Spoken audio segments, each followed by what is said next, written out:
Baiklah.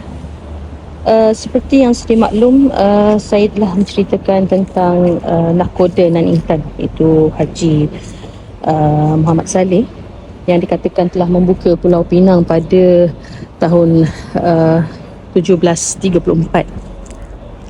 Beliau adalah seorang pembesar, bangsawan, seorang guru agama juga, alim ulama yang datang ke tanah Melayu daripada Pagaruyung, menyebarkan agama dan juga membuka Pulau Pinang. Kerana keturunan nahkoda nan intan inilah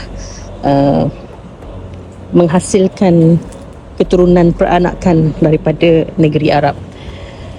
Itu dia, cikgu berada di kawasan ini dan sangat sebenarnya teruja kerana ialah seperti mana yang kita dengar, kita didandangkan oleh penjajah yang membuka Pulau Pinang ini, sedangkan yang sebenarnya ialah orang Melayu kita sendiri, iaitu nahkoda Nan Kasim.